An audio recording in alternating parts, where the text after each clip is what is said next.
కాబట్టి కొద్దిగా తొందరపడకండి అధ్యక్ష. చరిత్ర చాలా ఉంది. తప్పకుండా మా తాతలు నేతులు దాగినరు, మా మూతుల వాసన చూడండి అంటే కుదరదు. కేవలం క్రెడిట్ మాత్రమే మేము తీసుకుంటాం. మేము నాగార్జున సాగర్ కట్టినాం, శ్రీశైలం కట్టినాం, కానీ మొత్తం మిగతాయి మాత్రం అన్యాయం అంతా వేరే ఖాతాలో దోస్తామంటే కుదరదు అధ్యక్ష. బరాబర్ చెప్తాం. ప్రధాన ప్రతిపక్షంగా ప్రజల తరపున బరాబర్ లెక్కలు చెప్తాం. బరాబర్ కాంగ్రెస్ పార్టీ యొక్క ఏమేమి దురాగతాలు ఉన్నాయో అవన్నీ చెప్పవలసిన బాధ్యత మా మీద ఉన్నది. బరాబర్ చెప్తామని చెప్పి కూడా తెలియజేస్తా ఉన్నా అధ్యక్ష. కూర్చోండి, ఒక నిమిషం చెప్పలేండి, ఒక నిమిషం చెప్పండి. ప్రత్యేక రాష్ట్రం ఏర్పడిన తర్వాత అది బాగలేదని ఈ రాష్ట్ర ప్రజలందరూ కూడా సకల జనం సమ్మె చేస్తే ఇక్కడ ఉన్నటువంటి మంత్రులు కూడా, కౌశిక్ రెడ్డి గారు కూర్చోండి, పెద్ద రాష్ట్రంలో మంత్రులు ఉంటే కూడా రాజీనామా చేసి మంత్రులందరూ కూడా తీర్మానం చేసి, ఈ సభలో ఉన్నటువంటి కాంగ్రెస్ శాసనసభ్యులు కూడా అందరూ తీర్మానం చేసి ప్రత్యేక రాష్ట్రం కావాలని కేంద్ర నాయకత్వాన్ని ఒప్పించి శ్రీమతి సోనియా గాంధీ గారి దగ్గర కలిసి, సభలో సరిపోయేంత బలం లేకపోయినప్పటికీ సభలో ఉన్నటువంటి వాళ్ళందరినీ ఒప్పించి ప్రత్యేక తెలంగాణ రాష్ట్రం ఇచ్చినటువంటి కాంగ్రెస్ పార్టీ ఆ ఆలోచన ఉంది కాబట్టి ఇచ్చింది అధ్యక్ష. కాంగ్రెస్ పార్టీ ఇచ్చిన తర్వాత సంపదతో కూడినటువంటి రాష్ట్రాన్ని మీ చేతిలో పెడితే, మిగులు బడ్జెట్తో ఉన్నటువంటి రాష్ట్రాన్ని మీ చేతిలో పెడితే 10 ఏళ్లు బాగు చేయాల్సింది పోయి 5 లక్షల కోట్ల అప్పు చేసి వాళ్ళ అప్పుల రాష్ట్రంగా మార్చిన మీరు అప్పుడు బాగలేదు ఇప్పుడు బాగలేదు అంటారు. బాగుండాల్సింది 10 ఏళ్ళ నుంచి చేయాల్సింది మీరు. ఆ రోజు గతంలో డిప్యూటీ సీఎం గారు కేసీఆర్ కూడా అందులో మంత్రిగా ఉన్నారు. అవన్నీ బాగలేదని అనుకున్నప్పుడు అందరం కలిసి తీర్మానం చేసి తీసుకొచ్చుకుంటాం.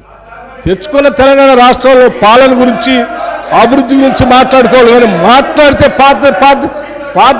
పాత మాట్లాడుకుంటే వీళ్ళందరూ రాజీనామా ఎందుకు చేస్తా అన్నారు, పార్లమెంట్లో వాళ్ళందరూ కొట్లాడుతా అన్నారు, వాళ్ళందరూ పెప్పర్ స్ప్రే తింటారు, మిగతా వాళ్ళందరూ రాజీనామా చేస్తారు.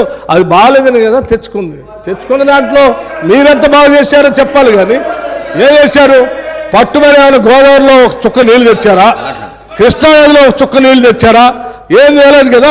లక్షల కోట్లు వృధా చేశారు. కానీ ఒక్క ఎకరానికైనా అదనంగా ఆయకట్టు నీళ్ళు ఇచ్చారా? ఒక్కడికైనా ఉద్యోగాలు ఇచ్చారా? ఒక్కడికైనా ఒక ఇందిరా ఇల్లు ఇచ్చారా? ఒక్కడికైనా ఏదైనా చేశారు ఈ రాష్ట్రంలో? ఏమి లేదు. అది చెప్పండి. మేము చెప్పింది అదే. ధనంతో కూడిన, సంపదతో కూడిన తెలంగాణ రాష్ట్రం ఇస్తే 10 ఏళ్ళు విధ్వంసం చేశారు.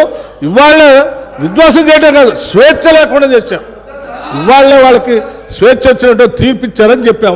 దాని గురించి మాట్లాడిన 10 ఏళ్ళ నుంచి. గౌరవ కేటీఆర్ అధ్యక్ష, మా బట్టన్న కూడా ఇంత ఆవేశపడతాడు అనుకోలేదు అధ్యక్ష. ఎందుకంటే వారికి వాస్తవాలు తెలిసి కూడా ఇంత ఆవేశపడి అధ్యక్ష గావు కేకలతో, పెడబొబ్బలతో, నోటికి గొంతు పెంచి అరిస్తే, గొంతు పెంచి దాడి చేస్తే, మందబలంతో శాసిస్తాననుకుంటే వాస్తవాలు కాకుండా పోవు సార్. పాలమూరులో గంజి కేంద్రాలు వాస్తవం, తెలంగాణలో నెత్తురు బారిన నేలలు వాస్తవం, నెర్రలు బారిన నేలలు వాస్తవం, కరెంటీ అని మాట వాస్తవం, 14 లక్షల వలసలు వాస్తవం. అధ్యక్ష, ఇవన్నీ కాంగ్రెస్ పాలనకు తార్కాణాలు అధ్యక్ష, నేను చెప్పడం లేదు అధ్యక్ష. ఎవరో కాదు అధ్యక్ష, గౌరవ ముఖ్యమంత్రి రేవంత్ రెడ్డి గారు మాట్లాడిన రికార్డు అసెంబ్లీలో అధ్యక్ష, కాంగ్రెస్ పరిపాలన గురించి గౌరవ ముఖ్యమంత్రి రేవంత్ రెడ్డి గారు మాట్లాడిన మాటలు వారి మాటలు చెప్తా అధ్యక్ష. వారు చెప్పినారు, రేవంత్ రెడ్డి గారు, ఇది 2014 25 జూన్ అధ్యక్ష. వారి మాటలు నేను కోట్ చేస్తా ఉన్నా, అసెంబ్లీ రికార్డు అధ్యక్ష. నేను చదువుకోవడానికి హైదరాబాద్లో ఉంటే నా తండ్రి గారు చనిపోతే మా గ్రామానికి పోయినాను. పద్ధతి ప్రకారం దాన సంస్కారాలు అయిన తర్వాత స్నానం చేసి ఇంటికి పోవాలి. ఎండాకాలం వస్తే ఏ బావిలో కూడా రోజుల తరబడి ఈత కొట్టినామో ఆ బావి ఎండిపోయింది.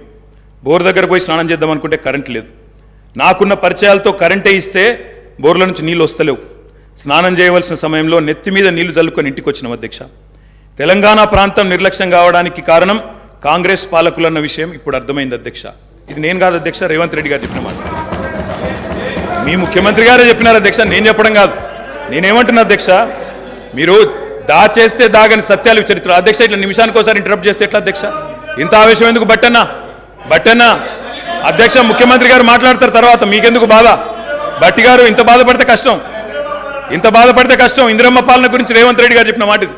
ఇంకా చాలా ఉన్నాయి రేవంత్ రెడ్డి గారు చెప్పిన మాటలు, చెప్పమని చెప్తా. అధ్యక్ష, this is not right sir. అధ్యక్ష, you have to come to my rescue. This is not right.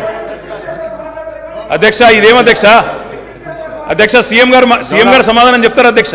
గౌరవ కేటీఆర్ గారు ఎన్నిసార్లు ఇస్తారు సార్?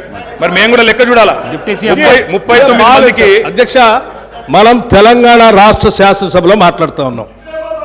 ఆనాటి ఉమ్మడి ఆంధ్రప్రదేశ్ శాసనసభ వ్యవహారాలు కాదు, ఆనాటి ఉమ్మడి ఆంధ్రప్రదేశ్ శాసనసభ కాదు. ఇది ప్రత్యేక తెలంగాణ రాష్ట్ర శాసనసభ. ఈ శాసనసభ ఈ రాష్ట్రానికి సంబంధించి 2014 జూన్ 2 నుంచి మొదలైంది. ఈ 2014 నుంచి ఈ రాష్ట్రంలో తీసుకున్న చర్యలు, జరిగిన ఖర్చులు, చేసిన అభివృద్ధి, రాష్ట్ర ప్రజల ఆకాంక్షలు, వాటి గురించి మనం మాట్లాడుకోవాలి. గతం అంతా బాగాలేదనే కదా అందరు కలిసి కొట్లాడి ఏకగ్రంగా తీర్మానం చేసి తెలంగాణ రాష్ట్రం ఇంకా అది చూపించి నేను వాళ్ళతో పోటీ పడతా అంటే నువ్వు కూడా వాళ్ళతో పోటీ పడితే నువ్వు కూడా అట్టే పో. మరి ఏడెందుకు తెలంగాణ రాష్ట్రం గురించి మాట్లాడండి సార్.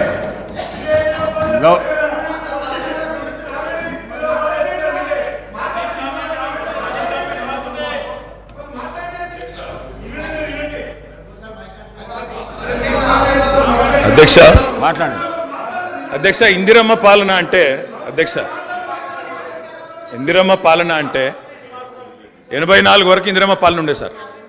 మరి ఇందిరమ్మ రాజ్యం తెచ్చినాం, ఇందిరమ్మ పాలన తెచ్చినాం అంటే మరి ఇందిరమ్మ పాలన గుర్తు చేయాలి కదా సార్. ఇందిరమ్మ పాలనలో గంజి కేంద్రాలు ఉండేది గుర్తు చేయాలి, ఇందిరమ్మ పాలనలో కరెంటు లేనిది గుర్తు చేయాలి, ఇందిరమ్మ పాలనలో నిర్బంధాలు గుర్తు చేయాలి, ఇందిరమ్మ పాలనలో నియంతృత్వం గుర్తు చేయాలి, ఇందిరమ్మ పాలనలో ఎమర్జెన్సీ రోజులు గుర్తు చేయాలి, ఇందిరమ్మ పాలనలో ఆర్టికల్ 365 ఎట్లా యూజ్ చేసి ప్రజాస్వామికంగా ఎన్నుకున్న ప్రభుత్వాలను రద్దు చేసినో గుర్తు చేయాలి, ఇందిరమ్మ పాలనలో ఎట్లా ముల్కీ రూల్ను తుంగలో దొక్కినో గుర్తు చేయాలి, ఇందిరమ్మ పాలనలో ఎట్లా రాష్ట్ర ప్రభుత్వాలను ఒక నియంతలాగా శాసించినో గుర్తు చేయాలి, ఇందిరమ్మ పాలనలో ఎట్లా ఇంటింటికి తాగునీళ్ళు ఇవ్వలేని దుస్థితులను గుర్తు చేయాలి, ఇందిరమ్మ పాలనలో ఎట్లా అయితే గరీబీ హటావో అని నినాదం ఇచ్చి మర్చిపోయినో గుర్తు చేయాలి. రాజశేఖర రెడ్డి గారిని గుర్తు చేసుకున్నప్పుడు, కిరణ్ కుమార్ రెడ్డి గారిని గుర్తు చేసుకున్నప్పుడు వారు తప్పకుండా మేము కూడా అన్ని చెప్పాలి కదా సార్. పోతిరెడ్డి పాడుకు పొక్కదవి నీళ్లు తీసుకుపోతుంటే హారతులు పట్టిన వాళ్ళ సంగతి చెప్పాలా, హంద్రీనివాకు హారతులు పట్టిన వాళ్ళ సంగతి చెప్పాలా, తెలంగాణకు అన్యాయం చేసిన ప్రతి ఒక్కరి సంగతి చెప్పాలా. కేవలం సెలెక్టివ్గా తలుచుకుంటాం, ఇందిరమ్మ పేరు అవసరం వచ్చినప్పుడు తలుచుకుంటాం, లేకపోతే తలుచుకోమంటే ఎట్లుంటుంది అధ్యక్ష? కాబట్టి తప్పకుండా చెప్పాలా. చరిత్ర అనేది దాస్తే దాగేది కాదు అధ్యక్ష. ప్రగతి భవన్కు పోయి అక్కడ కేసీఆర్ గారి పేరు మీద మట్టి పూయంగానే చరిత్ర మరుగున పడిపోదు అధ్యక్ష. తప్పకుండా వాస్తవాలుగానే ఉంటాయి. వాస్తవం ఏంది అంటే 50 ఏళ్ల గోస తర్వాత కలిసొచ్చే కాలానికి నడిసొచ్చే కొడుకు కేసీఆర్. తెలంగాణ తల్లిని దాస్య శృంఖలాలు తెంచిన కొడుకు కేసీఆర్ గారు అధ్యక్ష. ఇవాళ వారు మాట్లాడినారు, గవర్నర్ గారు,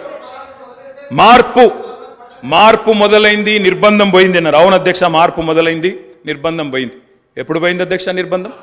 జూన్ 2,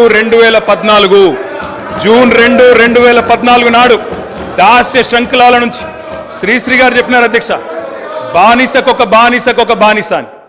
దరిద్రం ఏంటంటే అధ్యక్ష, దరిద్రం ఏంటంటే గతంలో మనల్ని పీడించిన వాళ్ళు పోయినారు, కానీ వాళ్ళ పేర్లు తెలుసుకునే వాళ్ళు ఇంకా అక్కడే ఉన్నారు అధ్యక్ష. అది బానిసకొక బానిస అంటే కదా అధ్యక్ష. ఇంకొక మాట చెప్పాలి అధ్యక్ష, ఈరోజు ఓపెన్ ఫ్లోర్స్ మరియు ప్రీమియం సింప్లెక్స్ హౌసెస్ రెండు కలిసిన ఒకే ఒక డీటీసీబీ మరియు రేరా ప్రాజెక్ట్ ఈశాన్య ఇన్ఫ్రావారి SGR heights at Shad Nagar town. 1200 SFTలో ఇల్లు కూడా కట్టేస్తున్నారు. 70% bank loan available. Contract number 8297044545.